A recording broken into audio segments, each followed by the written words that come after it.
And a community coming together, seeking strength following the deadly Sierra Avalanche. And good evening. Thanks for joining us for the CBS 13 News at 10. I'm Steve Large.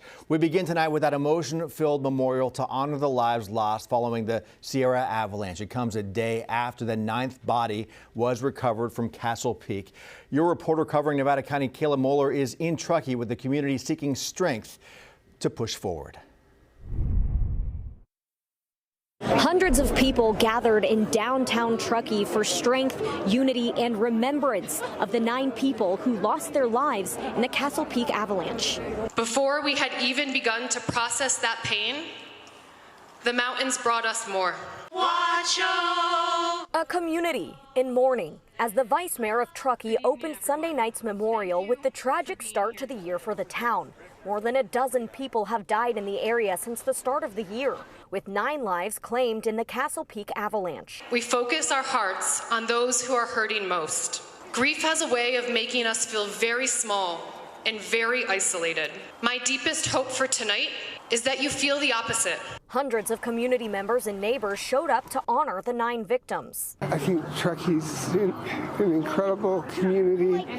I mean, we all have just a ridiculous passion for the outdoors in different ways. All 9 bodies have now been recovered from the mountain. People from Truckee and beyond lit candles in a moment of silence and reflection. It touches just all our hearts deeply, and we just feel for the people that lost their lives and their families. A lot of the community coming out to support one another, just lend compassion and hope. I was really amazed how many people showed up.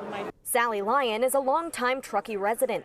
She says she's touched by the turnout at the memorial, but not surprised. It is a really small community in a lot of ways. You know, I've lived here for over 25 years, and I love that aspect of community.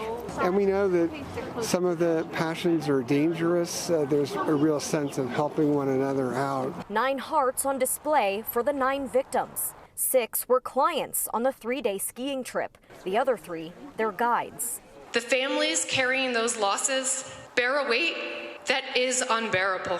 What we know is that however that grief is held tonight, it will not be held alone. The Nevada County Sheriff's Office says they are investigating why the company Blackbird Mountain Guides continued with the trip in those stormy conditions. Kayla showed you the photos of the victims. We'll show them one more time with their names here. The victims killed in the Castle Peak Avalanche, all mothers who lived in the Bay Area, Idaho, and the Truckee region. They are Caroline Secar, Liz Claybaugh, Kate Vitt, Kate Morse, Danielle Keatley, and Carrie Atkin. Their families say they were all experienced backcountry skiers who were trained and prepared for this kind of trip. And the 3 guides leading the backcountry trip who were killed in the avalanche identified as 42-year-old Nicole Chu of South Lake Tahoe, 34-year-old Andrew Alessandra Toss of Verity, Nevada, and 30-year-old Michael Henry from Soda Springs. And when you just